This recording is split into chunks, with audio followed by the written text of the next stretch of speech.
when I did the research, I did a lot of it through the South Dakota State University Extension page, which I was going to show you guys quick, just so you guys can see where I got a lot of information.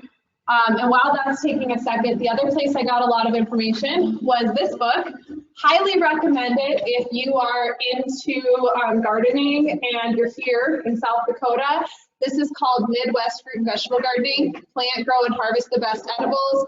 It is by Katie Elzer Peters. I really like this book because it breaks down by word season, cold season, alphabetical. It's got fruits, herbs, vegetables, and it's got about a page per fruit and veggie, just with basic guides. So for example, if you want to plant Swiss chard, it's got how to plant, types of soil, how to take care of, how to tell it's right, when to harvest it, and it's organized by plant. So I really like that book. That was one of my favorite sources. And then being that I'm a volunteer for South Dakota State University, the other place I got a lot of my information was actually on their extension website, which is extension.sdstate.edu. One of the places that I like, they don't have every vegetable. This is a little more extensive. And of course, I did have to find some other sources, but these were my two most used sources. They have these how to grow them guides, and some of them are really interesting. They have a lot of history of the different vegetables. They have some graphics, which I actually stole from my PowerPoint, so you're going to see some of the graphics that you would find on this site. They have all these little guides how to grow it. They're really good. So if after this talk today, you were like, hey, I want to see that bit about pumpkins and squash again, I would start here. So going on the internet and the extension.sdsu.edu, a really good website resource. So getting back into my PowerPoint, and it'll take just a second to load there. I wanted to include as much of my own pictures as I could. I decided to break this down by month. So we're going to go to garden foods by month, and I'm going to go through lists, and then we're going to go through foraged foods by month. So foraged foods by month is at the end. It's a little bit shorter. There's some things that I just don't know enough about to speak to. So I tried to speak to some of the more common ones, and I have some samples of a few things that you can try. Another thing I want to remind you of is that this isn't a foolproof guide of when things are going to be in season, because every year things are different. Some crops are good some years versus other years. Sometimes they're a little ahead, sometimes they're a little behind. So please don't come back and say, well, Tamara Carnes said that this would be ready by July 1st. Please look at it more as a guide. That would be great. So let's start with the garden foods by month. In May, you can expect to find some asparagus, kale if you grow it as a perennial, chives, rhubarb, radishes, and then some other early greens. Starting with asparagus, I've got some pictures that were from my own garden. April, May, June. Now that was a pretty small patch. That patch is 4 years old this year, and I actually sold that house. So this year it probably was great. Last year was pretty good. The year before, which is when I took the second picture, it was still a very young patch. I think it had 6 plants that were 2 years old, and that was what I had early May for the very first harvest that I got that year. So guidance on asparagus is that anything that you do as far as planting or moving, you want to do in the early spring as soon as the ground is workable before they put on much growth. You don't want them to be growing when you move them. Once they're growing, you want to leave them until the early spring of the next year. So early spring is the key there. You want to harvest the stalks when the plants are 6 to 8 inches tall.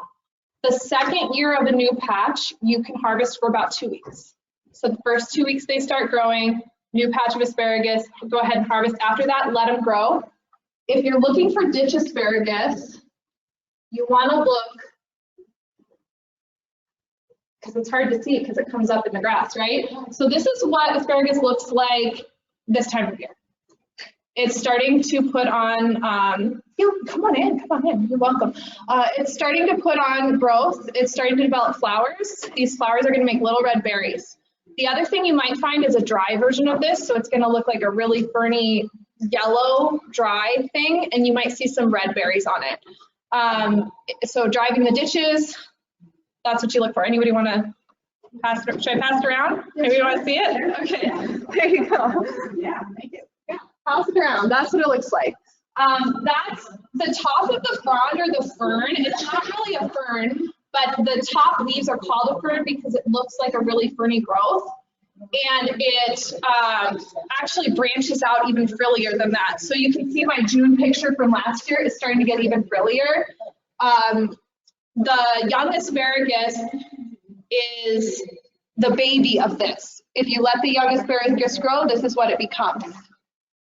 So when you're looking for asparagus, you'll find that and then look at its base, because the base of the plant will put up new shoots.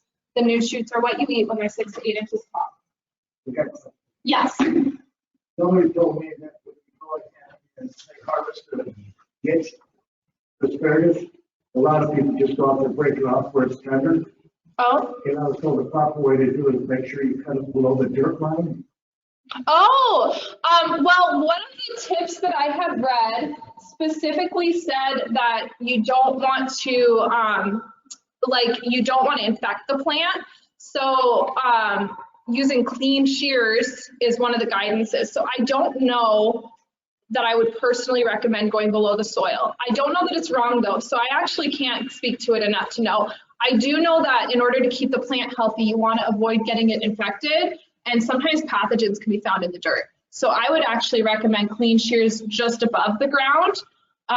It will also be easier when you take it home to wash it because you're less likely to get soil on it, you know? That's what I would do. I know that what feeds the root of the plant, what leads to more plants next year, are these fronds. So anytime you harvest it from the ditch, you want to make sure you're not taking more than 1/3 at a time of that plant. You know, you can take it all maybe the first time it comes up, but as it gets later, especially into June, you want to leave a lot of it so that it will feed the roots to grow the plant for the next year. Yeah, so hopefully that helps. So it's all about location. One of the recommendations was that if you have it in your garden, because this growth is tall, it can lead shade to the other plants. So a northern edge of your garden is recommended, so you're not shading the rest of your garden. So find a patch that you don't need to work from year to year so that you can grow that. An established patch is going to live 15 to 20 years. Yeah. Mine is 60 years old. Holy buckets. Well, I got that number off of the SCSU website. I know. So you are doing something right. That's awesome. I know that if it starts to not produce as much, you can divide it and then it will start growing more again. So sometimes it's because of crowding. So maybe you harvest enough, but that's never been a problem. Well, we just wanted to stay on the way they want. That's awesome. That's wonderful. So a sunny, well-drained spot at the north end is a really good spot for it. And you can keep it in the crisper drawer of your fridge, in a plastic bag in the crisper drawer. It likes that humidity. So it'll last the longest that way. I have a question. In your research, did you see anything about diameter of it? Some of mine are so big. I didn't. 6 to 8 inches tall is all I saw. I know from my personal experience, the thin one seems to be more tender. So I prefer to just let the thick ones grow and be fronds and let the thin ones be my food if I have the option. So that's what I prefer. But I actually don't know. Be patient for the first harvest. Again, don't try to harvest the first year. Wait till the second year because again, those roots are trying to establish. So you got to let your plant eat. And then let your fronds grow when you're done harvesting. Try to be done harvesting by the end of June so that that plant can grow. Radishes. So, sure. Do rabbits eat asparagus? I haven't had any issue with that, but I had a fenced garden. Do you know? You have a fenced garden. But before it was fenced, they didn't bother your asparagus. My husband like it. No, that's the rabbits.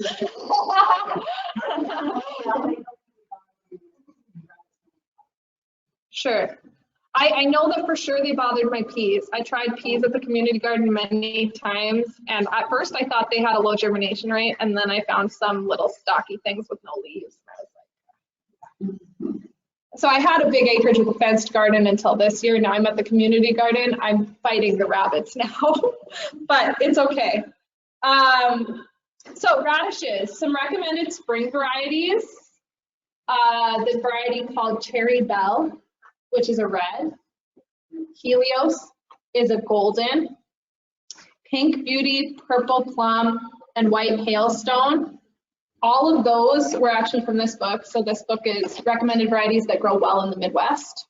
So if you want any spring varieties, I actually have 2 slides about radishes. The other slide we'll see in September because there's the spring radishes, and then there's some that have a longer growing season that I put in the fall section.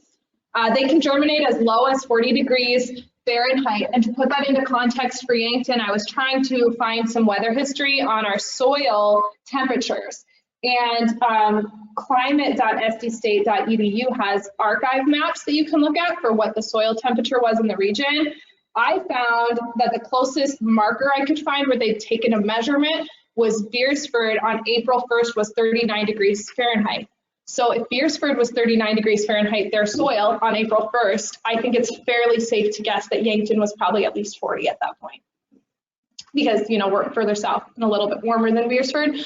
So I would say that radishes, a lot of years you can probably start them as early as April, you know, even early April. I would recommend cover at that point, just because some days are really cold, and that way you could cover them quick if it gets real cold on the top growth. But the top growth of radishes is also cold hardy below 32. So 32 is freezing, but there's a few plants that can go down to the 20s and not suffer that top growth. So there you go, radishes.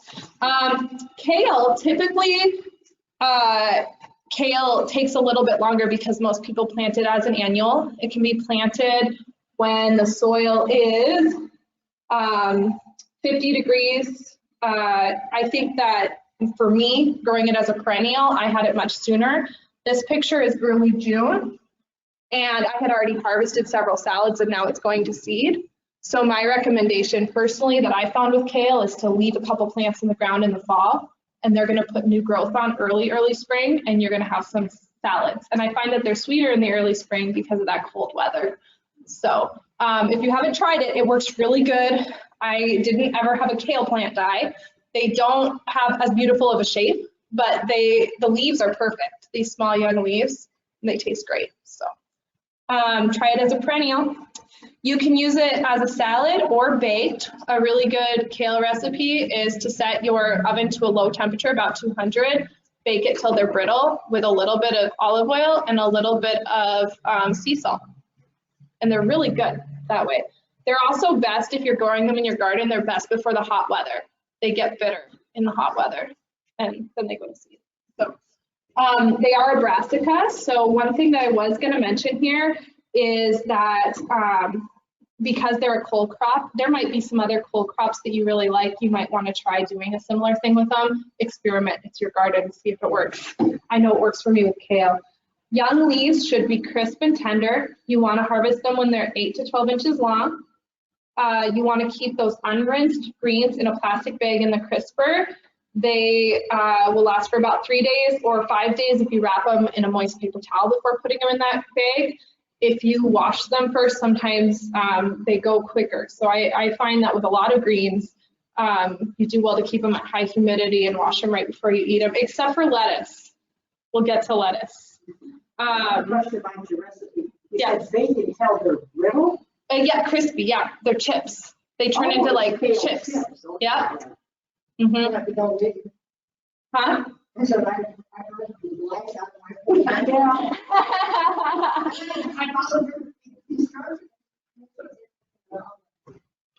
yeah.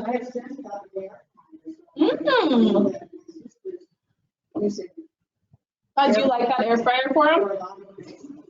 Oh, yeah. That's probably really good advice. I don't have an air fryer myself, but my mom has one, and I think she likes hers. So that's a good idea. Rhubarb. So, oh, I was going to show you this. This is cool. The science nerd in me likes this. All of our cole crops are related. So you see like pak choi, cabbage, broccoli, they came from the same like mother plant. They have speciated out to their species, but they are all closely related to each other, which I think is really cool. All right, rhubarb. So the color varies by variety. People like to do more of the reds for when they're baking with them or making like sauces because the color is nice. When you cook with the greens, they have the same flavor, but they tend to get a little bit gray. So people like to cook with the reds. The green varieties do tend to be more vigorous and have longer stems. They do have this oxalic acid in them, which I found out when I was doing this research, that oxalic acid prevents your body from being able to absorb calcium. So if you have gout or a kidney disorder or arthritis, you might want to avoid high oxalic acid foods. So if you have arthritis flare-ups after eating a rhubarb pie, that might be related. So yeah, there you go. And you might want to consider maybe trying not to eat the rhubarb and seeing if it makes a difference for you. The plants should have an area of 3 foot by 3 foot. They like nutrient dense, well draining soil. To harvest them, you actually, these ones, you do want to agitate the roots when you harvest. You want to reach down to the base of the stem. You want to pull it out, and it's okay if it takes some root with it. That will actually encourage the plant to grow more stalks. So it will tell the plant that it's damaged, and it will tell the plant to replace those stalks. And actually this year I took a bunch from my mom's plant, and then it rained a bunch, and I came back right before this talk to take some just so I'd have some to display, and it was putting out new shoots like crazy. So the other thing you want to keep in mind is that if it goes to seed, you want to make sure you cut those seeds back. So this is my plant a few years ago. It went to seed really early because we had really warm weather right after the cool spring had started it to grow, and I actually pulled the flower heads out, and then I ended up with a bunch of stalks still in June. So don't let it go to seed. If it goes to seed, it won't give you good asparagus stalks. The leaves are toxic. Don't eat the leaves, or asparagus. You caught me, thank you. I was like, what's so funny? Oh yes, yeah, I can't stay on topic. The rhubarb leaves are toxic. Don't eat them, cut them off. So I just have them in a vase of water. That's how I like to store most of my stock, like veggies. That's how I store my herbs. That's how I store my chives. I store them just like a vase of flowers. They seem to last a long time that way until I'm ready to use them. Yeah, that's what I do. Yeah, so these have been on the counter since yesterday afternoon, and they look fine. You do want to cut off the foliage because that will draw water. So with these ones, you eat the foliage, so I need to cut them off. What's that first one? What is that? This chives, lamb's quarters, which we're going to get to in the foraging. It's a weed called lamb's quarters. Tastes like spinach. A little bit more bitter than spinach. So it's, you know. I'm sorry, I could push. No. It's like a blend between kale and spinach. We'll get to that. It's really good. Mint, cilantro, some dill, purslane. This is another weed. So I've got a couple weeds up here, but they're really nutritious weeds. So yeah, so we'll get to that too. My favorite recipe is these rhubarb streusel muffins. I stole this off of Taste of Home, but it's a really good recipe. It's just butter, brown sugar, eggs, flour, salt, and then a whole bunch of frozen or fresh rhubarb. I do, if I don't use my rhubarb right away, I usually put it with a bunch of sugar. Like if I have 3 or 4 cups of rhubarb, I don't really measure very well, but if I have 3 or 4 cups, I put in a cup of sugar, put it in a freezer gallon bag, and I throw it in my freezer. And then I use it in like crisps. So I'm not a very precise precision baker when it comes to produce from my garden. So with rhubarb and fruit and stuff, I just like sugar, a bunch of fruit. I make it to how it looks right, and then I put it in the oven. When's the best time to plant rhubarb? I have that on my slide. Let me look. In the spring, it just says spring, in the early spring. It can be seeded from young plants, but if you do it from seed, you need to harden those young plants for at least a week before letting them go into the garden.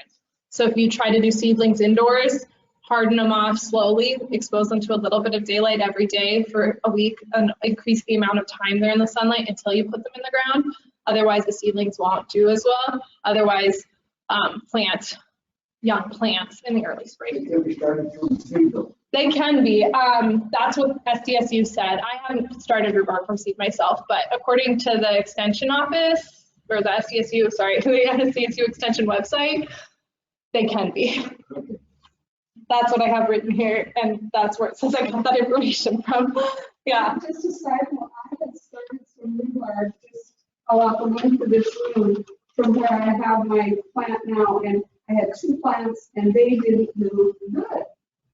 But I moved them just a little bit further east and, you know, a foot south, and that one's doing good. I had pulled off, though, that one had got seed, and I popped off a whole bunch of the things, and then, you know, Yeah. it started. And sometimes it takes a couple of years, yeah. And I know that rhubarb's another one that can be, like you can steal some from a neighbor's plant. As long as you take roots with it, you can go and plant it in the early spring.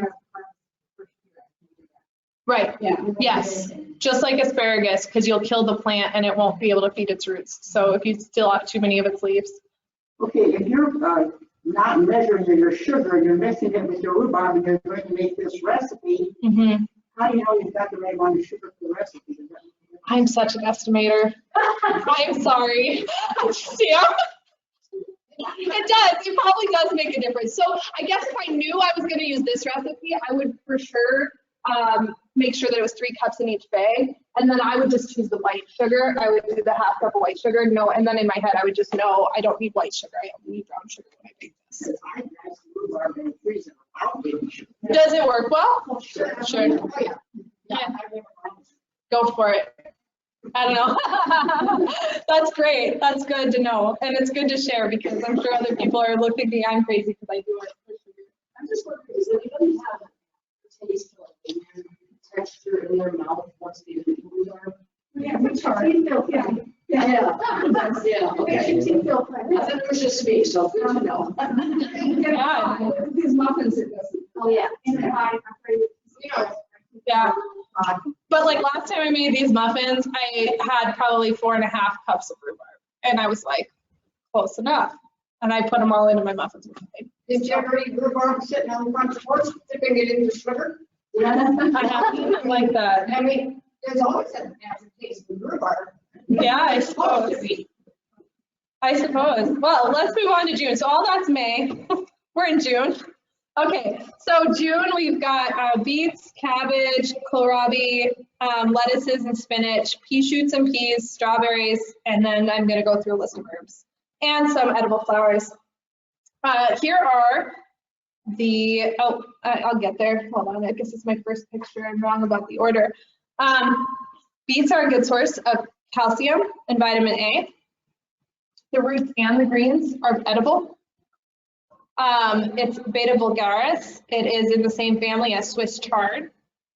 They prefer the soil to be at least 45 degrees to germinate. So a little bit after you plant your radishes, a week or 2 after you plant your radishes, you should be able to plant your beets.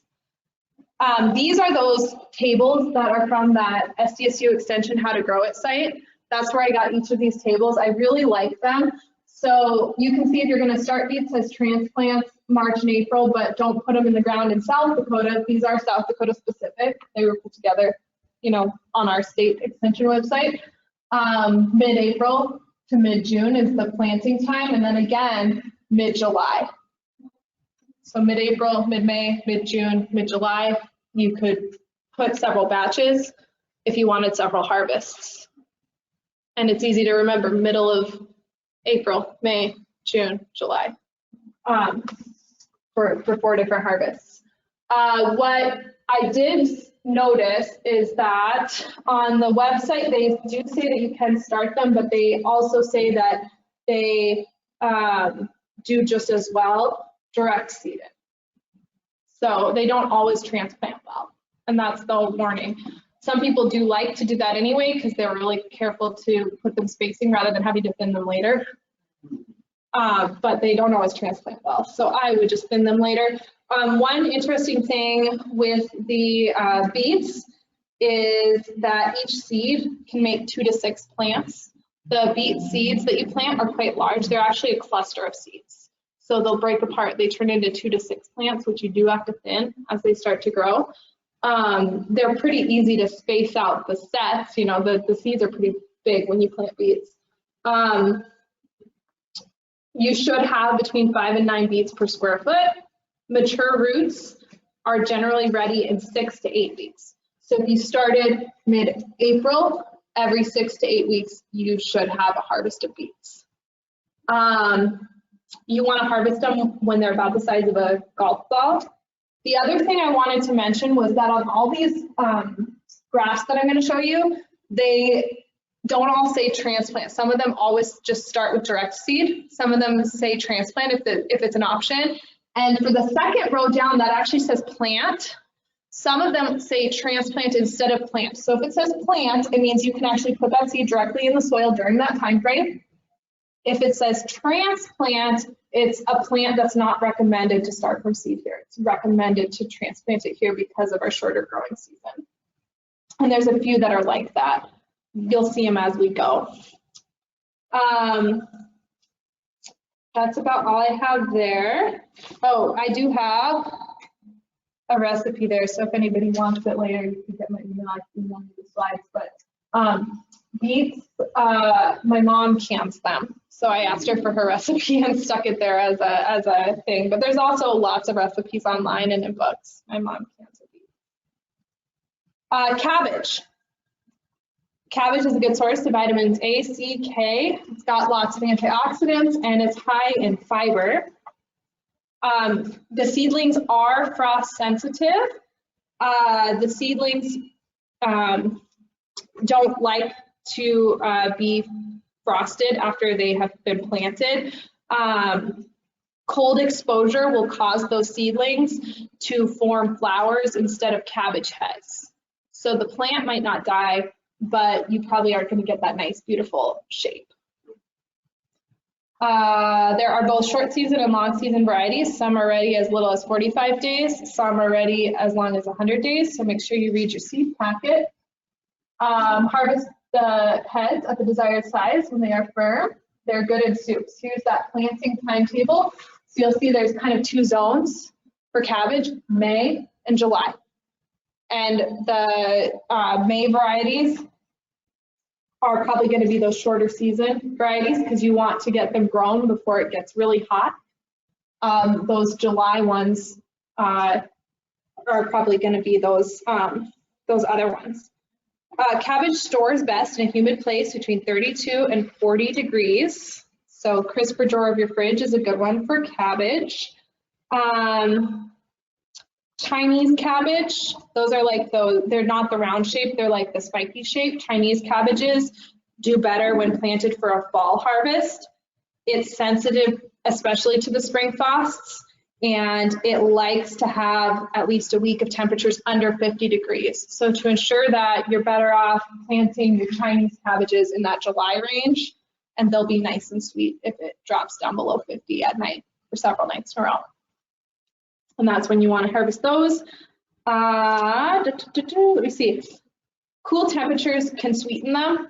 So if you have a cabbage that looks like it's about ready, but you have a cold week coming up, you might want to try to just make sure it doesn't go to bloom and wait till that cold weather, because it will cause it to have more sugar. So when you harvest it, it will be sweeter.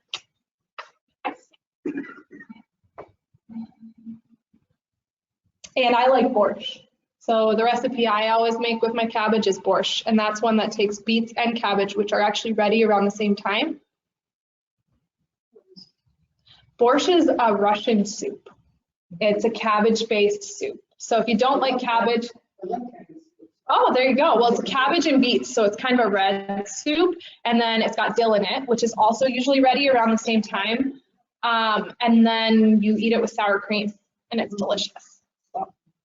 Yeah, but you want to use a big pot. And I actually almost always double it when I make it because it calls for half a head of purple and half a head of green. And I don't usually want to make a slaw, so I just use a whole head of purple and a whole head of green in a giant pot. and then I freeze it in batches. So, and I usually only make it once or twice a year because then, you know, it's plenty. All right, lettuce. So lettuce, spinach, arugula, baby leaf spinach, head lettuce. And then I was going to go through some tips, but I'm actually going to back up for just a second first. So there are these different types of lettuce. When it says lettuce, I'm thinking like loose leaf lettuce. There's romaine types. There's butterhead types, which look really, still have a head shape. And then there's crisp head, which are like what you get when you get an iceberg lettuce. Crisp head types are not recommended for South Dakota because they actually need long, cool summers to look the best. So they're more like Pacific Coast is a good place for them because they're, you know, they have the, they don't get the heat of our summers. Yes, yeah, you want to look for bolt resistant or slow to bolt when you read the lettuce description. Some recommended varieties include butter crunch, oak leaf, brown mignonette, and red romaine. I have tried a variety called Grand Rapids, which is a little bit like a blend. It's like a romaine, but it's got more of an iceberg taste, but it's still like a romaine style. And that one I found was pretty good. And I think Grand Rapids, it must be from, I don't know if it's from Michigan or not, but it grows pretty well. That's been one of the only ones that I've had really good luck with. Yes, yep. I don't usually buy lettuce plants. I know people do. I don't usually buy lettuce plants. I usually have pretty good luck growing. Yeah, yeah. One of my favorite varieties is called green ice. And it's a loose leaf, but it's crispy. It's not soft. I like that. I'm writing it down. All right. Any company. And it's a heirloom, so I let it go to seed. Mm-hmm. And then I've got lettuce all over the garden in the fall. Oh. Like romaine or it's a leaf lettuce, but it's not as soft as most leaf lettuces. Mm-hmm. It's got a crispy leaf. Nice. Interesting.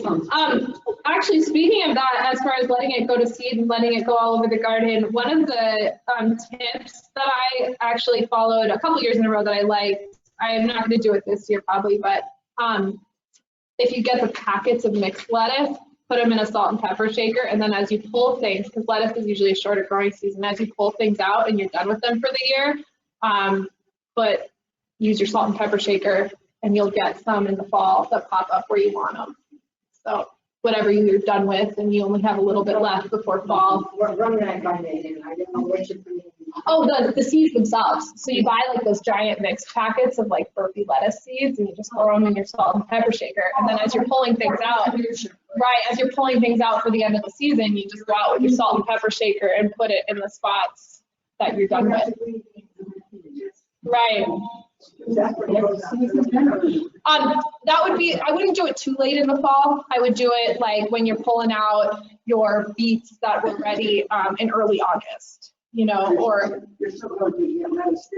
yeah, or your like peas, when you pull your peas out, if they're done early July, you know, yeah, put in. So yeah, that worked pretty well for me. I gotta start moving quicker. I'm sorry, I've got a lot left. When you have your baby lettuces or your spinach, you want to start chopping off the leaves when they're 3 to 6 inches tall, or harvest just the outer leaves so that the plant continues to grow. That would be for like your leaf lettuces. For your head lettuce, like a butterhead, you want it to be its desired size, and then you just cut off the whole head. You want to cut it off before the inner leaves turn yellow. That's a sign that it's been going too long. Cut about 1 inch above the roots, and sometimes it will regrow from there if you leave at least 1 inch. It might not be as tender once it regrows. Or what else was I going to read? Oh yeah, tips on washing. When you harvest your lettuce, only wash and prep what you plan to use within the week. So once you've cut it and washed it, it doesn't last as long. So only do what you're ready for in the week. Otherwise, keep your whole head in the fridge. It will last longer as a whole head. When you wash your lettuce, fill a large clean bowl with water. dunk it, let it soak about 10 minutes. Don't try to do this with other leafy things. I tried this with basil once, it did not go well. So don't do this with your herbs, but with your lettuce, let it set for 10 minutes and then use a salad spinner to dry it out. And then store it in your fridge for the week. So, yeah. We store ours in the spinner. So Oh, once you spun it, you empty out the excess water and just leave it in there, and it will last ours up to 10 days. perfect. That's a really good idea. Yeah. Nothing, nope, just the spinner. Watch me taking notes.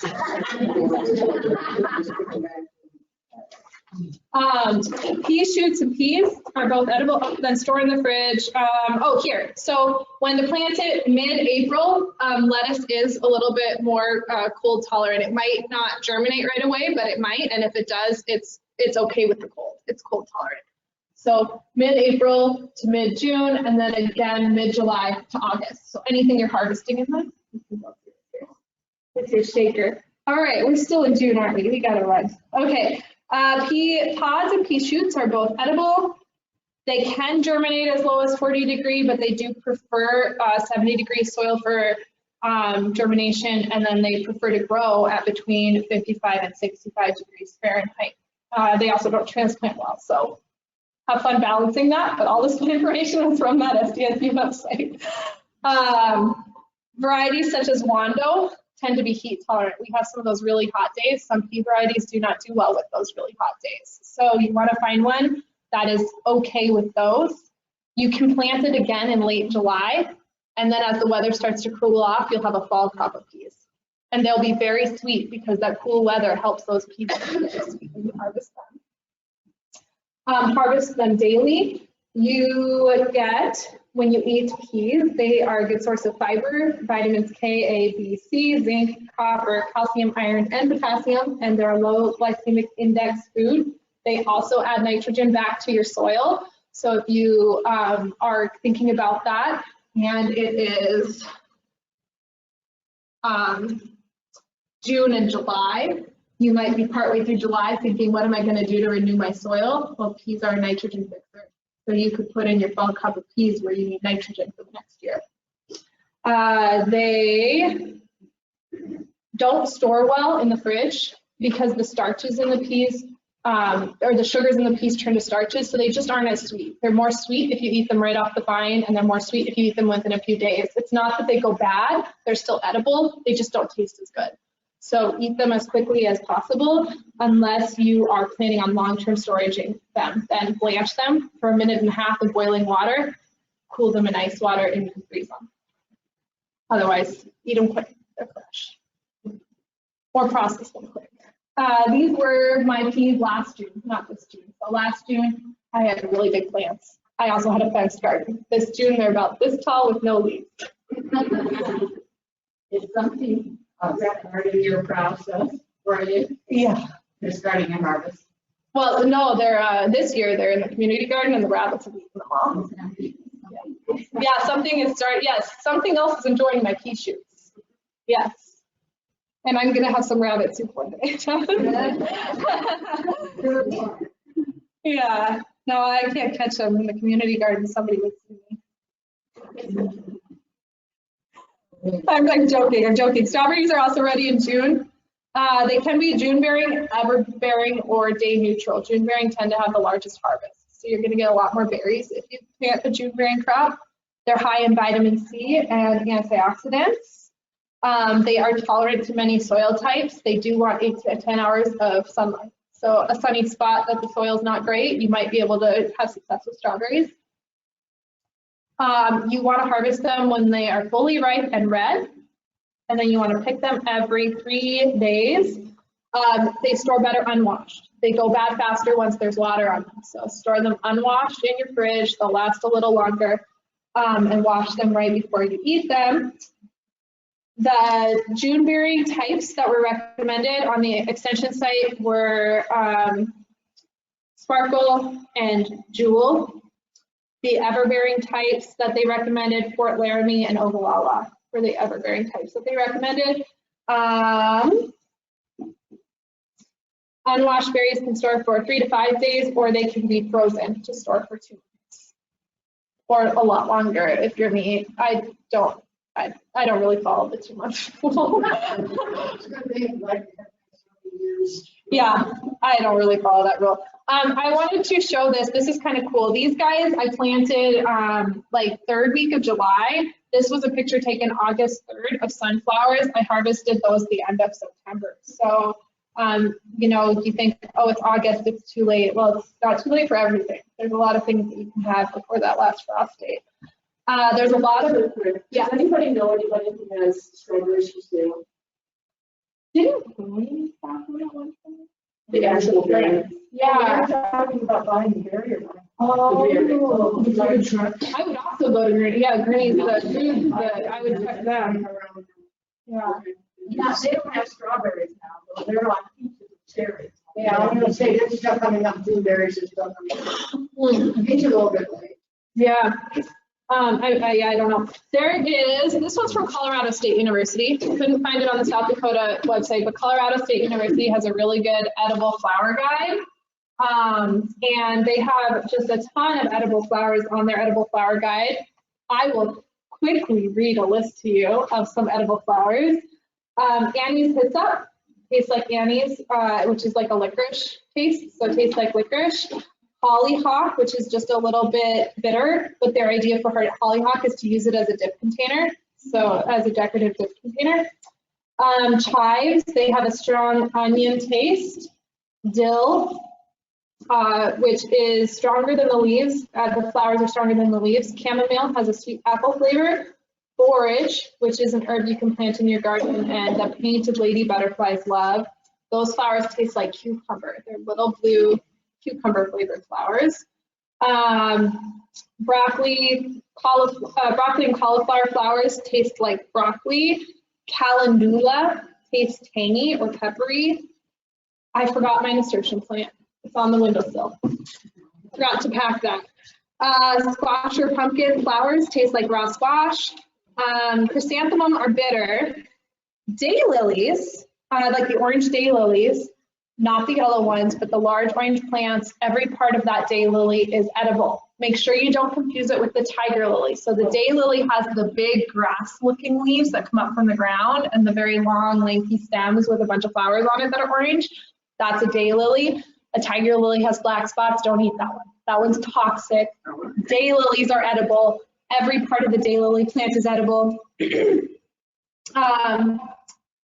Hibiscus has a citrusy flavor. Lavender is edible. Apple flowers are edible. Mint flowers are edible. Grape hyacinth is edible and has a grapey flavor. Regular hyacinths are poisonous, so make sure you know the difference. Grape hyacinths are the little tiny ones. Regular hyacinths are large and they smell very beautiful. They are not edible. Those ones are toxic. The big ones are toxic. The little tiny purple ones are edible. Garden peas, flowers are edible. Radish flowers are edible. A lot of the herbs, their flowers are edible but taste like the herbs. So a sage flower tastes a little bit like sage, or a dill flower tastes like dill. So you can add it to a salad if you want a dill flavor in the salad, get some color. Dandelions are edible, but they are bitter. Red clovers are edible. Nasturtiums are edible. That's this flower here and this leaf here. My mom and I both really like to grow those. They taste very peppery. So if you like the pepper flavor in your salad, they taste just like black pepper. So you chop them up or you add some petals and it's colorful and pretty, but it tastes really good. Violets are sweet, and Johnny jump ups, pansies, those are sweet as well. And those ones make good sugared flowers. Okay. Yeah. Okay, so you're saying all these flowers are edible. How are you going to use them? So anything that's like oniony, like chives, actually I had, The only thing I use. let's see here. Oh, I guess I don't have a picture of it on here. I thought I did. I might actually have a slide for chives in the future. Chives I put in salad because it adds like that onion taste, and nasturtiums, the pepper ones I put in salad, and borage, the cucumber tasting ones I put in salad. The other ones, the ones that are a little bit sweet, they're used as like decoration on cakes and pastries. So, and I've seen them in like, I don't cook Asian food, but I've seen them in like rice paper for like veggie rolls. Like I've seen people put them with water and egg onto the rice paper, and then they make their veggie roll, and their veggie roll's pretty. So it's decorative most of the time, except for these ones and nasturtiums. All the time, but yeah. Yeah, nasturtiums are really good in salad. That's why I like those ones, because they're more practical. And then daylilies, actually. You can eat those as, I'm going to show you the slide here. Sugared flowers, so egg white and water and sprinkling sugar. You can treat your flowers, your decorative ones like your pansies or your Johnny Jump Ups. You can batter them with this. This recipe was from, I don't have my notes on my slide. Martha Stewart, there you go. Yeah, thank you. This recipe was from Martha Stewart's website, so you could look this up. And then this would be how you would treat them if you wanted to put them on like a cake or a pastry. And then daylilies, I was gonna say, not only is every part of the daylily edible, where did I put my daylilies? I know I read something about them. I don't know, but this one apparently is really good. I eat the orange flowers once they open. I just pull the whole thing off. I pull the middle part out and I eat the ends of the petals. Are really sweet. I like them, but this is to be done with the green ones. So just before they open, when they're long and green but soft, you batter them and you fry them and you just eat it like a little frittata. And apparently it's really good as a side. So, and I had a neighbor recommend that recipe to me.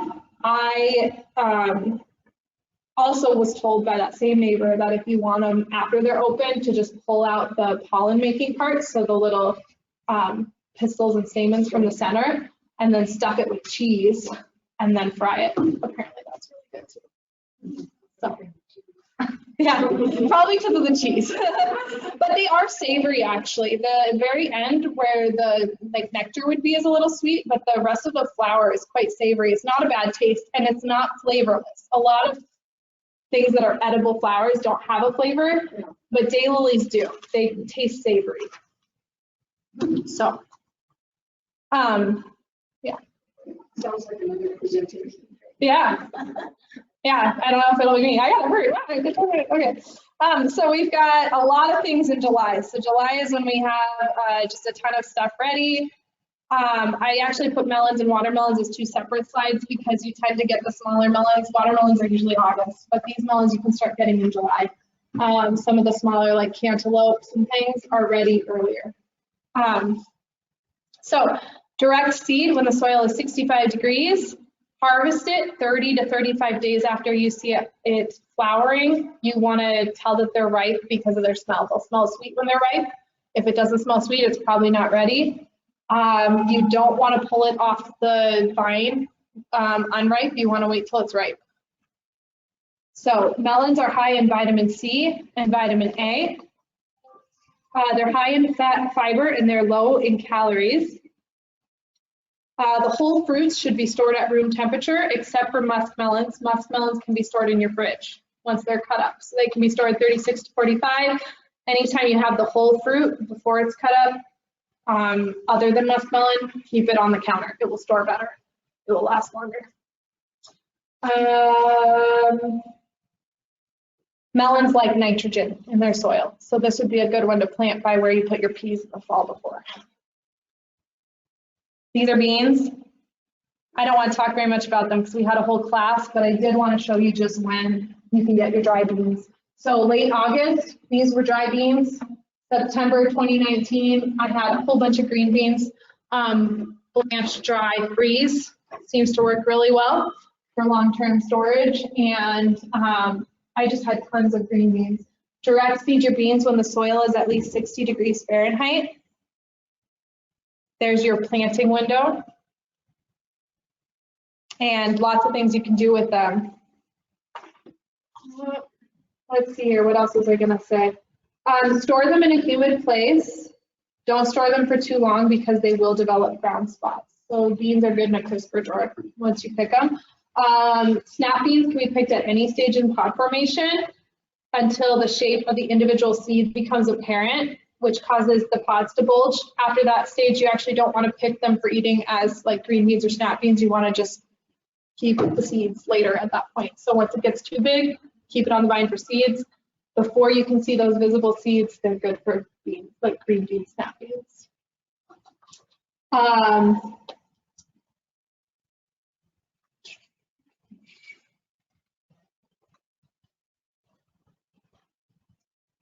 No. Okay, thought I was missing something, but I'm not. Zucchini. This was in July. I had a ton of zucchini last year in July. Harvest 50 to 75 days after planting. You want to direct seed zucchini. They do the best when they're direct seeded. Direct seed when the soil is about 70 degrees. They'll germinate faster and they'll grow faster. If you're like me and you planted your zucchini too early, you get frustrated and you think it's never going to come out of the ground. And then the soil warms up and boom, there's your zucchini. If you wait till the soil's just warm, it's just as fast. Boom, there's your zucchini. It just comes when it's ready. My favorite recipe for zucchini is super healthy zucchini brownies. Not super healthy, but I love it because it's moist. Zucchinis make the shredded zucchini makes the most moist brownies. They're the best brownies I've ever had. So I love zucchini brownies. You can store these in a relatively cool, humid place, ideally around 45 degrees Fahrenheit. It will keep for about 4 days in the refrigerator. You can dry it. This was a little too large, but I actually like dried zucchini in stews. So I actually just chop this up or crumble it up and rehydrate it in my stew. It doesn't have the same texture, but it's got that nice mild taste. So I just rehydrate mine sometimes. You can freeze it. You want to harvest them ideally when they're 6 to 10 inches long. So every couple days because they grow really fast. There was a warning on the South Dakota State website, and it said that if you ever get a zucchini that you planted, because it can cross with gourds, not all those gourds are edible. If you ever get a zucchini that doesn't look right and tastes bitter, it's probably cucurbitacin, which is poisonous and cause nausea. If you ever get a plant like that, just throw it out because it probably genetically crossed with something it wasn't supposed to cross. Don't eat it. Tomatoes, and they said it was rare.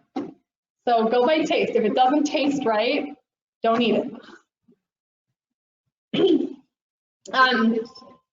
Yeah. Yeah, that's right. Tomatoes can be determinate or indeterminate. I think that we probably are more familiar with indeterminate varieties. I know I am. That's usually what I see for sale in Walmart.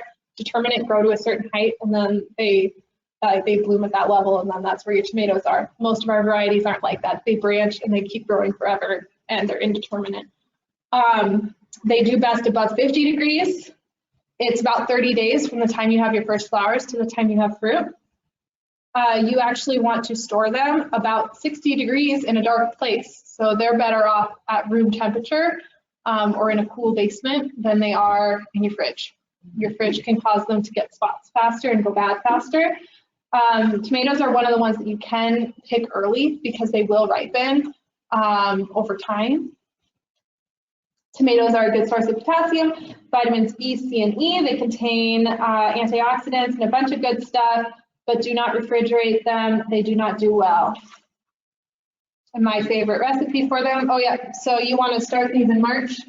You want to transplant them in May, and then you can harvest them mid-July and on. My favorite recipe for tomatoes is garden fresh tomato soup.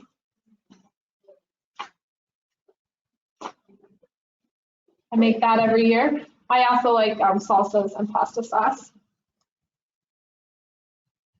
Yeah.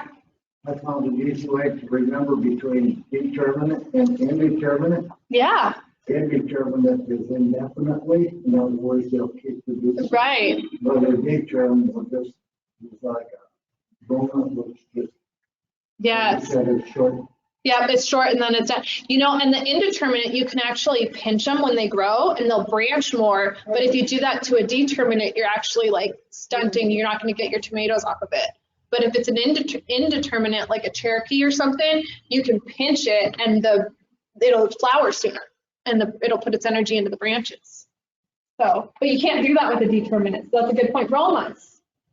Yeah. Teacher. Yeah, you can't pinch those, so. Cool. Indeterminate grows for an indeterminate amount of time. Yeah. Yeah, it does. All right, cucumbers, you want a direct seed. They like warm soil, about like the zucchini, 70-degree soil. You can store them at 55 degrees, which is actually warmer than most fridges. So they're also going to do better on your counter than they are in the fridge, even though your counter is probably warmer than 55 degrees. They'll do better there than the fridge. Once you pick them, there's slicers and there's picklers. Slicers are typically larger, longer, and have a thinner skin. Picklers are typically bumpy and smaller. So the pickling cucumbers, you want to harvest between 2 and 6 inches. The slicing cucumbers, those long ones with the thinner skin, 6 to 12 inches. If very large cucumbers are left on the vine, the plant will decline. The plant will not produce as well. So even if it's gotten big, you want to remove it from the plant if you want it to make more flowers. Okay, that's true. I have a lot of flowers on my cucumbers, but they never sent a lot of cucumbers. Was that because I didn't see a lot of bees in my garden either? Were they just not getting pollinated? I would assume pollination first. Yeah, I actually love to plant flowers in my garden for that reason. I find that when I grow a lot of flowers, my produce seems to do better. Can you kind of pollinate them and all? They brush them around? That is outside of the scope of this lesson, but there are male and female flowers. So you could actually, you could actually Google image search, and if you could find a male flower, you could use a paintbrush to transfer that pollen to your female flower during that open window time. So you can do it by hand. I haven't, but I know people have. Have you done it by hand? Right. Right, yeah. A lot of times early on, you get all one sex of flowers and you'll get the other one. And you have to have both of them open at the same time. And then those have to be pollinated. Yes, if you have a cucumber that looks like it was forming and then it got like weird and dead on the end, same with zucchini, they'll do that. That's what happened. It didn't get fully pollinated because each of those seeds has to be pollinated with pollen to form. So you might have one where just one end formed and the other end didn't because it didn't have enough pollen to fully become a whole fruit. Yeah. Yeah.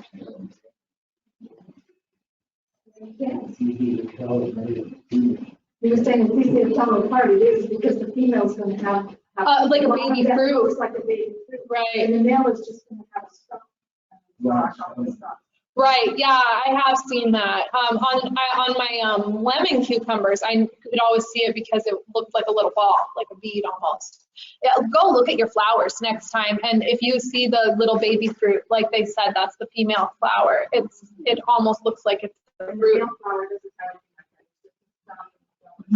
And it will have pollen. You know, the pollen's kind of obvious too. So, yeah. What? So if you're buying a package of cucumber seeds, you're supposed to get both, right? Oh, one plant will make both types of flowers. So you only need one plant, but it will bloom several times, and some of the flowers will be male flowers, and some of the flowers will be female flowers. A lot of plants are like that, like our pine, some of the pine trees will like blow up pollen from the bottom to pollinate the upper cones and things. So not all, some plants are gendered, but most of our garden plants have both, you know. Tomatoes, every flower has both male and female parts, so the pollen can just, yeah. Yeah, with tomatoes, every flower could potentially become a tomato. You have enough bees to buzz in the pollen. Yeah, it's lots of cool stuff. I am not going to show that video, but if you are interested, Baker Creek has this sunflower variety called Mammoth, and if you brush all of those little sepals off the florets in the center, so in the center of your sunflower, not where you see the petals of the sunflower are almost decorative. They're like the little sepals on the very edge. The center head is what becomes the seeds.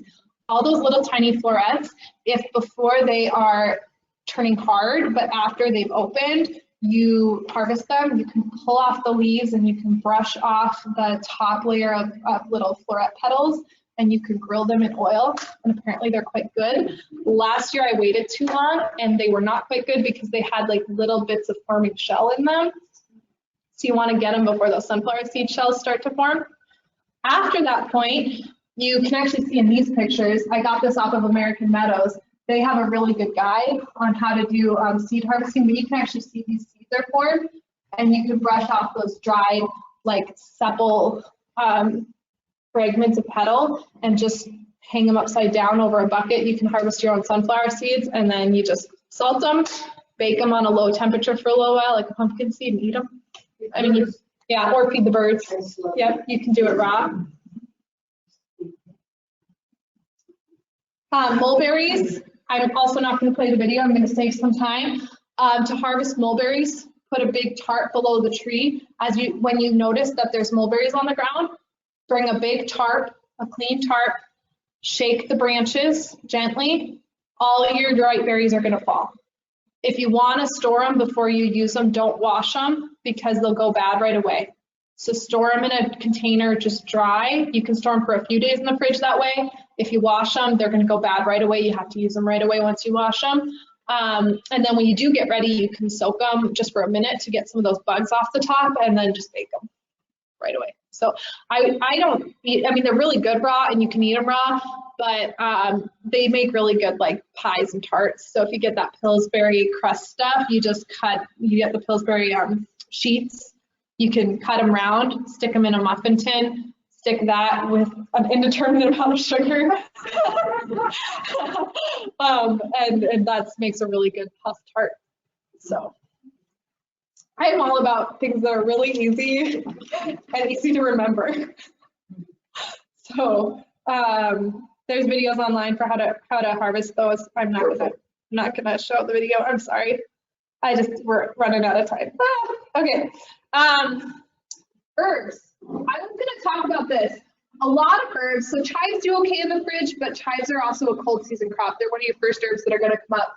All these other ones, especially the worms, this is forage, by the way. The plant is super ugly, but the butterfly, like painted lady butterflies love it. If you have it in your garden, it will self-seed. So it's an annual that will self-seed. What did you call it? Forage.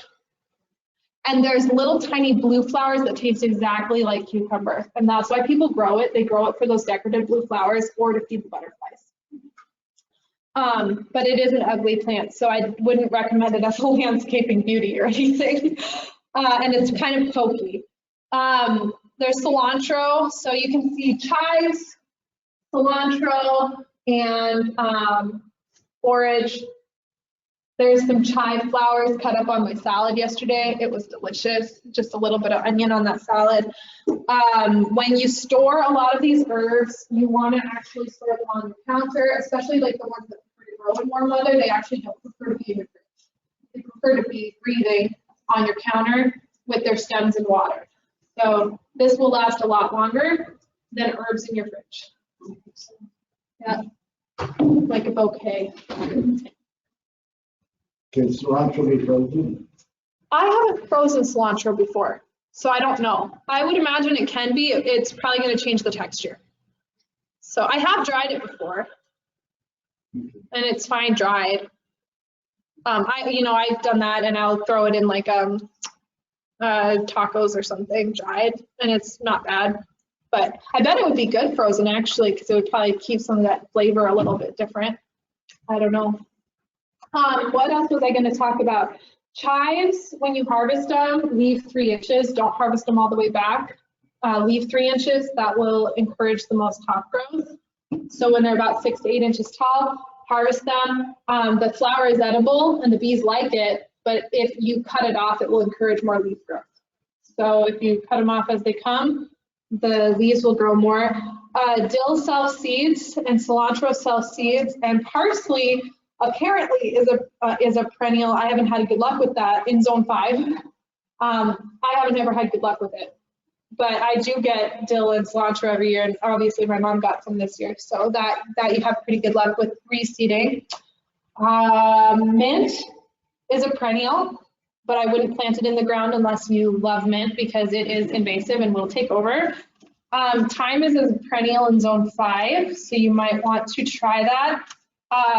Figure out early in the process what young dill and young cilantro, they look really similar actually when they're little, but early in the process, you want to know to look for them and not pull them with your weeds, because that way you have more dill in your garden.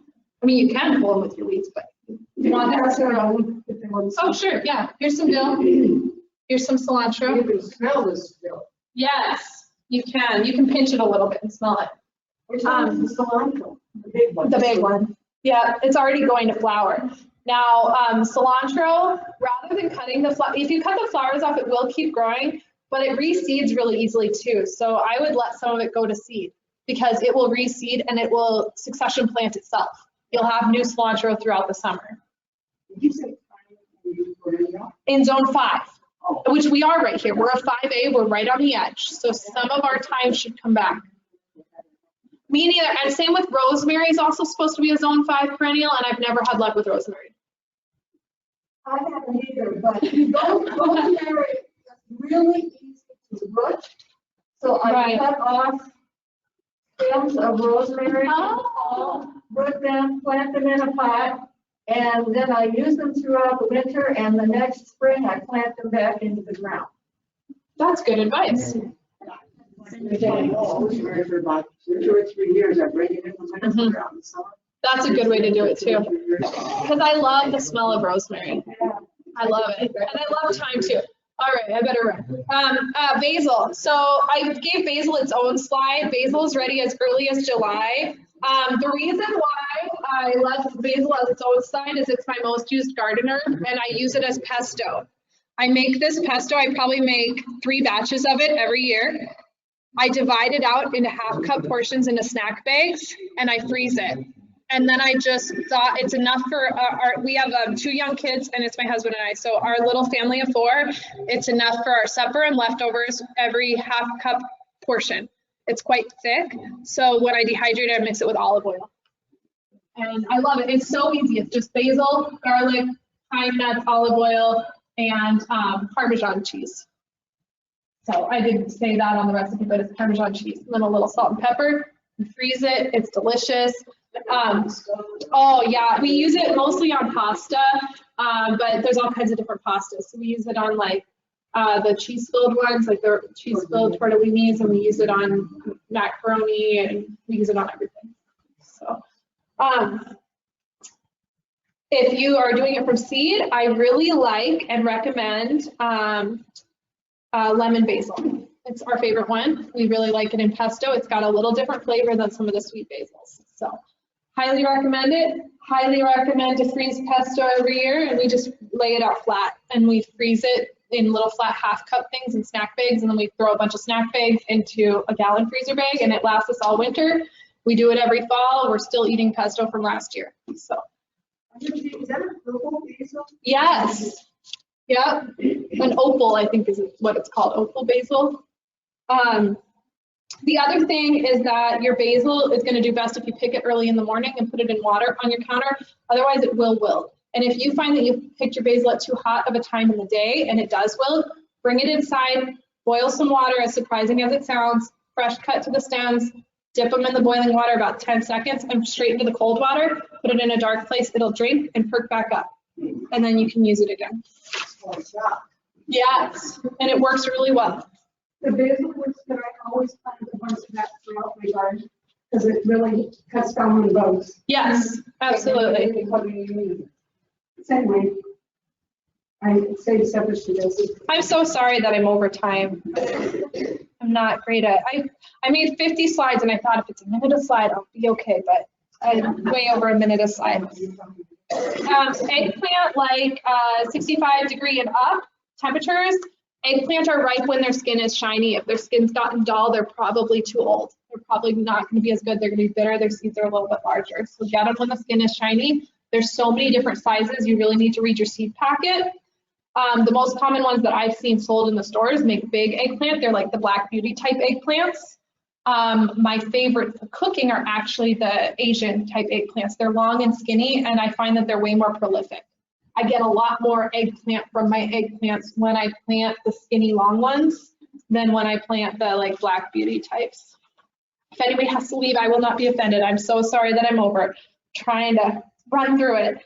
Watermelon, direct seed at 65 degrees, same as the zucchini and the cucumbers and the squash. It likes that warmer soil. Harvest when the tendril closest to the plant turns brown. You can come in. I'm sorry. He can come in. He's waiting for me, I think. I'm so sorry. Do we need to be done? You sure can. Oh yeah, come get whatever you need. Am I okay? Do we need to clear out? Okay. I'm sorry. I saw you waiting out there. Sugar baby is really common around here because it's going to be ready to harvest a little sooner. They're the smaller ones, about 5 pounds. They've got a dark skin. They're harder to tell when they're ripe because their rind doesn't change color as much. They will have a yellow spot, but the best bet for these, because they're thick and don't sound hollow, is to look for that dead curlicue on it. My favorite type is this Baker Creek type. It's called strawberry watermelon. It's got these white seeds. I find that it still has a lot of seeds, but they're light in color and it tastes really good. So that's my favorite one, but it's a longer season. It takes 85 days. Which is a little bit longer than those sugar babies. Carrots I should have kept in July, but they're in August. I'm sorry. So you want to direct seed carrots once the soil reaches 40. Notice this April to the end of June band. Anytime in there is okay to start new carrots. So if you want continuous carrots every 2 weeks, starting mid-April, you'll have a continuous stream of carrots. They store well in your crisper drawer. There's a carrot parsnip soup recipe that's quite good. Corn. So popcorn, field corn, and sweet corn are the types of corn that we grow. Most gardeners plant sweet corn. So sweet corn you want to plant between 60 and 80 degrees Fahrenheit. It needs a lot of nitrogen to grow. Plant it in warm soil, and you can pre-soak it, although it's not necessary. I like the variety called sugar buns. To check if it's ripe, you check when the silks turn brown. So as soon as the silks turn brown, you start checking the kernels. If you pierce a kernel, it should leave a milky white substance. Then that's how you tell your corn is ripe. This is a picture of wheat lacocha. It's what people call corn smut. It's actually a Latin American delicacy. They eat it as a mushroom. I've actually tried it in quesadillas. It's actually really good. So if you get corn smut, not when it gets really dark, it starts to get more tough. Not then, but when it's light and I think I put it here. When it is light colored and spongy texture, it's good to eat. And it's really savory. You chop it up, you saute it with butter, and then you put it into your quesadilla. Yeah. So there you go. It's hard to mistake. If it doesn't taste quite right, it's probably because it's overripe. So if it's overripe, it gets tough and kind of a little bit more bitter, but it's really nice and savory if you get it when it's young. And so anytime it can grow on a corn cob, it's sweeter on the corn cobs than on the stalks. Okay, tomatillos, plant outside when the soil temperatures reach 60. You can start these from seed 6 weeks before transplant. Harvest the firm fruits when the skin on the outside turns brown. So the fruit is firm and the outside skin is brown, and then they're ready. That was my tomatillo harvest one year. Nope, those are green tomatoes. I was wrong. I thought it was tomatillos when I made the slide. Now I see it up on the board. I'm like, oh, that wasn't right. Okay, leeks. Just curious, what do you use your green tomatoes?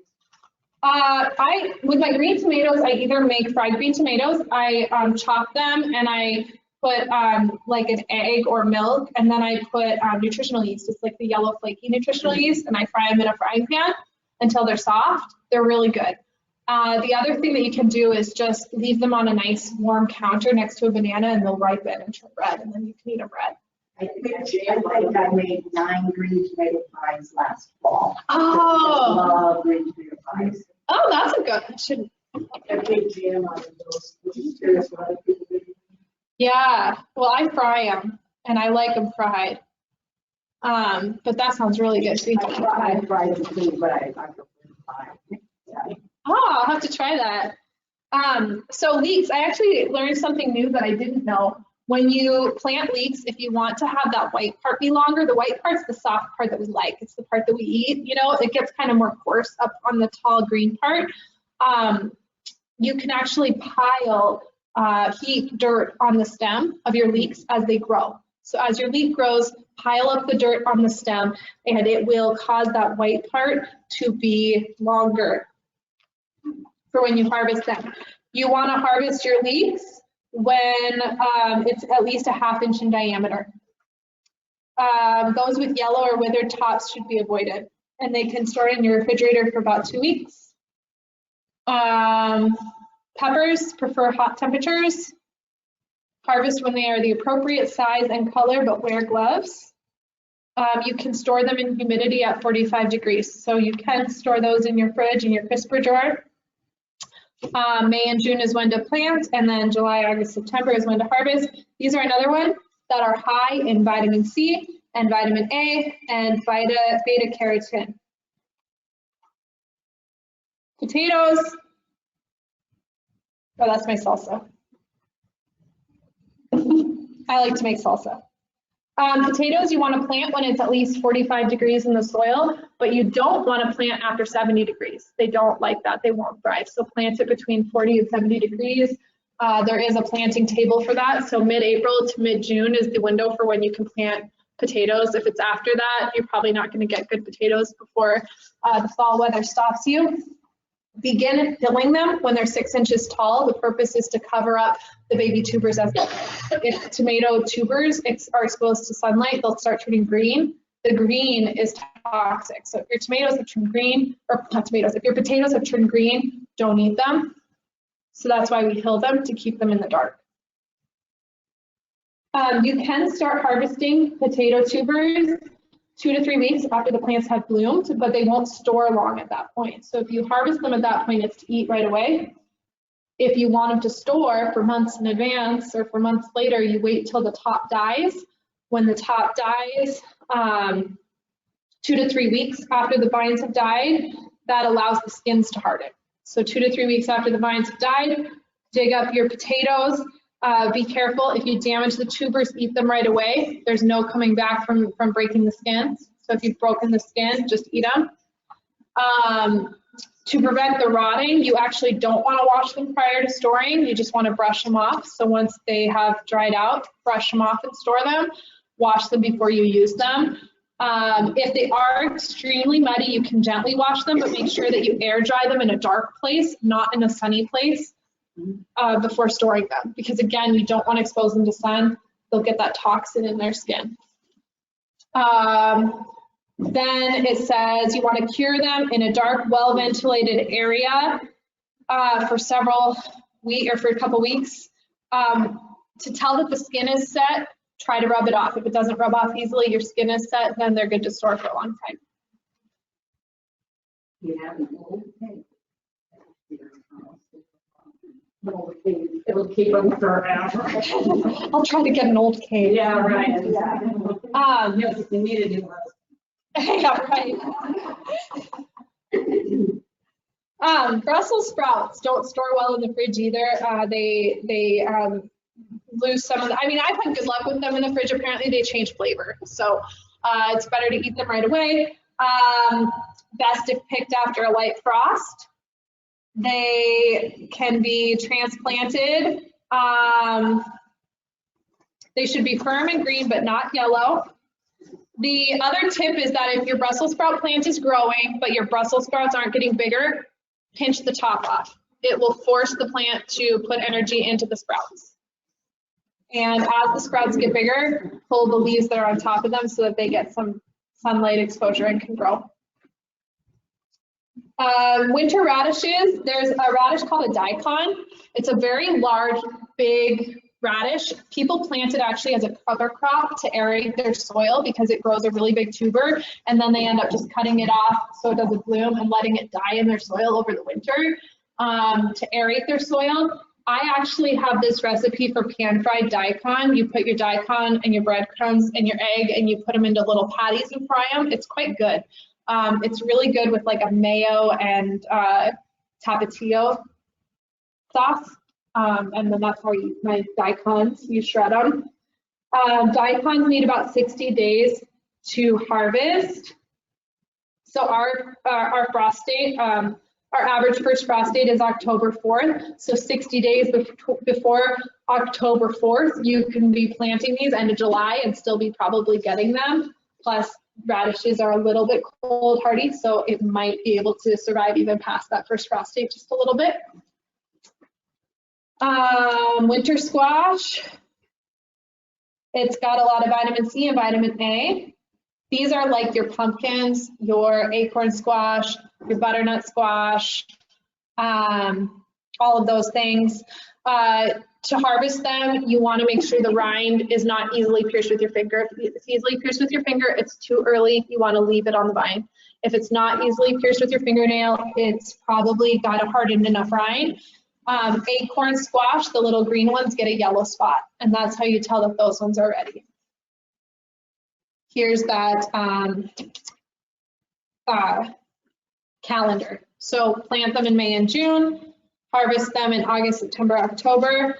To store them, you need to cure them. So store them for a week or two in a warm area. So a warm area of your house outside of direct sunlight, but maybe your, I don't know, living room door gets really hot. Put them against that wall for a couple of weeks to cure them before you put them into cool storage in your basement. And they'll last a little longer. So I've heard some people will put them in a warm garage in the fall if it's still quite warm. So then you put them in a cool spot once they're cured. And she still has them.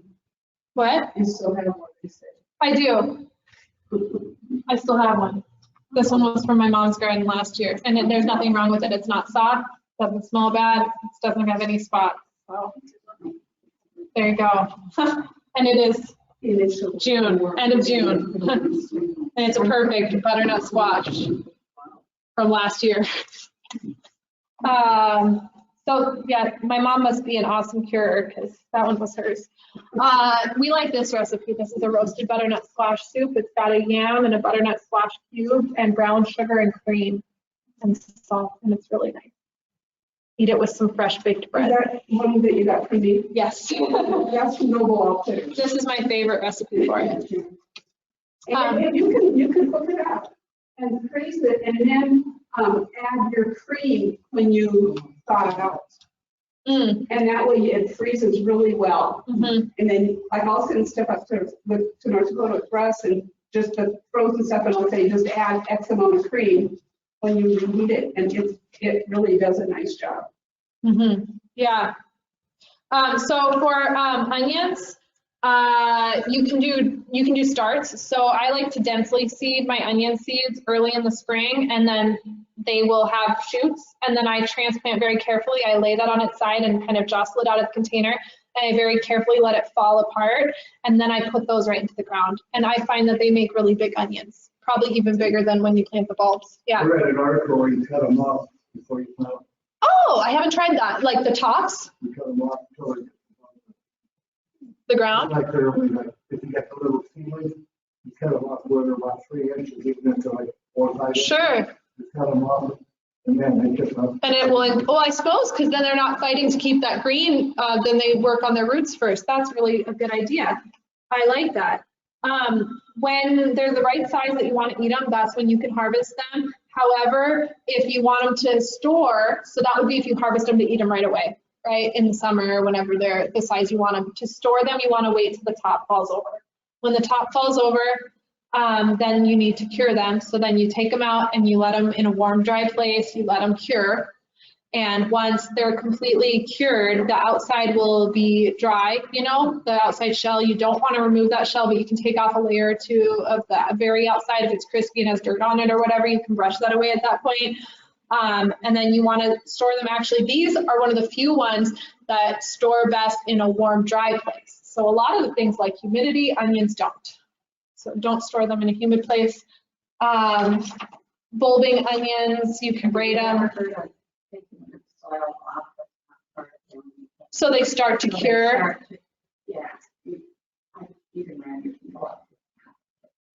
Yeah, I have heard of that. Yeah, I didn't put that on my slide, but yeah, you can bring your dirt away if you want them to start to cure before you bring them inside and start to clean off a little bit. You can push the dirt down so that most of the onion is exposed prior to harvest. I had heard that. Green onions are kind of like the leeks. If you want a longer stem, you can actually pile the dirt at the end of your green onion as it grows to get a longer white piece. Garlic likes to have, garlic was weird when I read about it. I didn't read about it on the SDSU. I read about it in here, but it likes to have 40 days below 40 in order for the clove to become a bulb. But it also needs 50 to 60 degree weather for most of its growth, which is why we plant it in the fall. We plant it when it's still warm, but then it's going to be cold before we harvest it in the early spring. I had these guys on here just because I did harvest them one year. If you've ever seen these out in an old dry pasture, they're called buffalo berries. They are edible. They're really tart.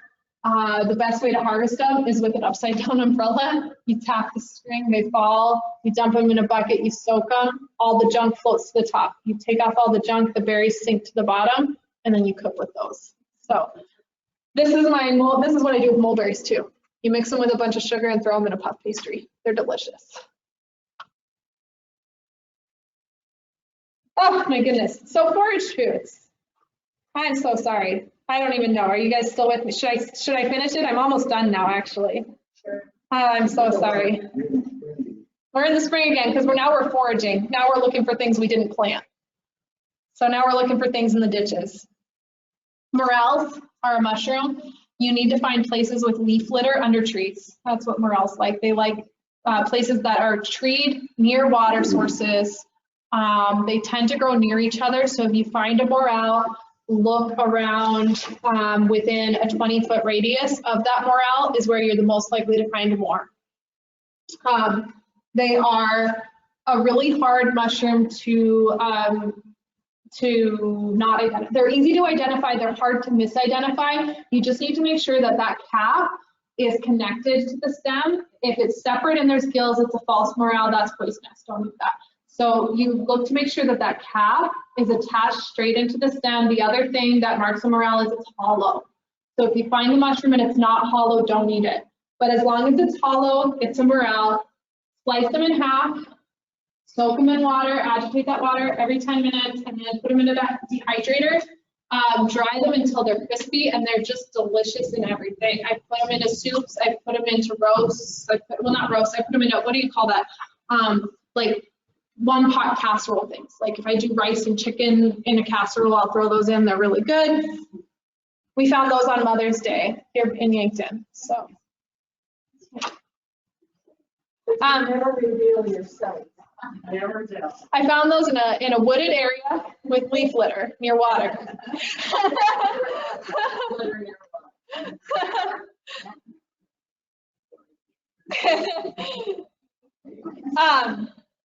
So dandelions, lamb's quarters, purslane, and stinging nettle are all edible. If you harvest stinging nettle, make sure you wear gloves.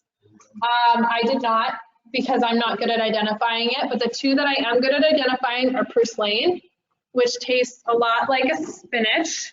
Go ahead and take a pinch and pass it around if you want to try it. Purslane is an edible weed and lamb's quarters is an edible weed. I don't like lamb's quarters as well as purslane personally, but you want it when it's young.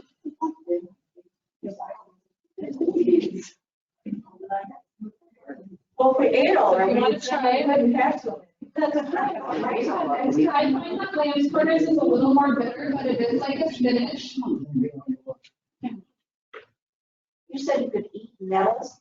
You can. You saute them with oil. Oh. You saute them. Yeah, you don't eat them raw. If you heat them, that's what takes away the stinging property. And apparently they're really high in vitamin C and calcium, I think. So all of these you can cook like spinach or eat like salad greens. This lasagna I made out of lamb's quarters. So this weed, I took all the leaves off. So I just, you know, like held the stem and stripped it to get the leaves off, threw them in a pot, and I washed it good. And I made spinach lasagna, and my husband came home and thought I made spinach lasagna, and I did not correct him. I just let him eat it, and he thought it was a really good lasagna. And I decided that if I told him it was a weed, he might not have liked it so well. So he still thinks it was a spinach lasagna, but him and both of my kids ate it, so I consider that a win. Lamb's quarters. It's a little bit bitter when it's bitter when it's later and hot. So don't eat it once it gets real hot and big, it's not as good.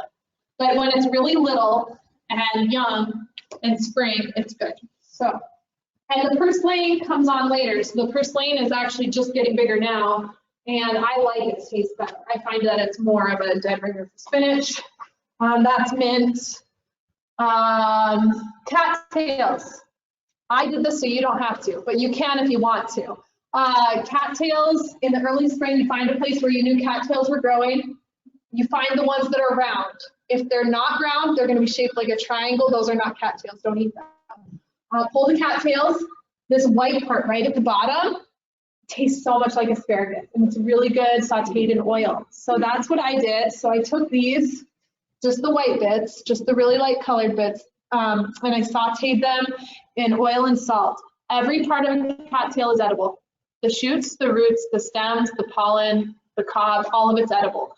The cob is really gross if you try to eat it after it's making pollen, it's a fluff ball, right? So don't eat it at that stage. The flower part you want to eat before it's even open. So when there's still grass around the flower, you can actually boil it like corn on the cob and eat it with butter. Apparently that's quite good. I haven't done that, but I did eat the shoots early in the spring. I went out and really close to the base. I pulled straight up to get them out of the water, clipped the top, and then at home I washed them really good, and I took out just the outer layer if it was a little harder. There's a really soft, snappy piece.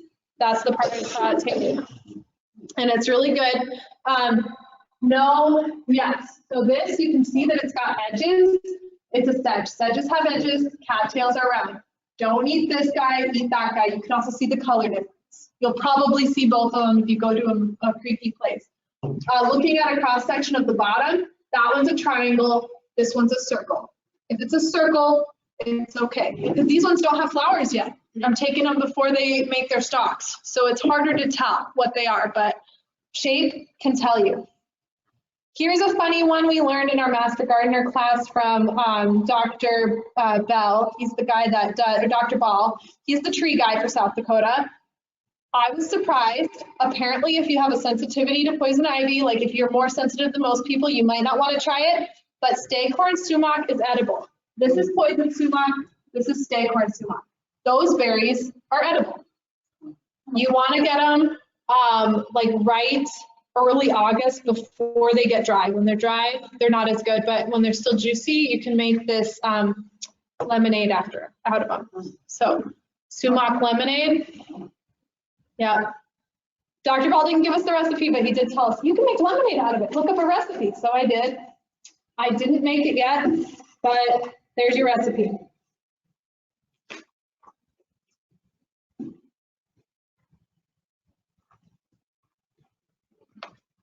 And apparently when you harvest this, you want to take off the whole cluster. So to harvest, it's going to have a tart flavor. It's really high in vitamins A and C and antioxidants. You want to take off the entire bogs. So the whole red part, you just cut below it to harvest it. And then you can pull them off once you get it home. So you can just clip off the red bulbs. The last one I've got, very last slide, chicken of the woods. It's this yellow mushroom. And you can look that up online too, but apparently it's one of the 4 easiest to identify. So if you watch the video on mushroom identification, it's really hard to get something that's not chicken of the woods. Mushrooms you have to be really careful with. That's the reason I like morels. They're really easy to identify. This one is another one. It's one of the 4 easiest to identify, and it's ready in the fall. And this guy, if you look up the video for it, chicken of the woods mushroom, he's from Minnesota, so that's just across the border, and he'll walk you through how to identify him, but that's what it looks like. Got ridges. This one's ready in the fall, and apparently it's equal to the morel in its tastiness. So, yeah. Yeah. That's all. That's a lot.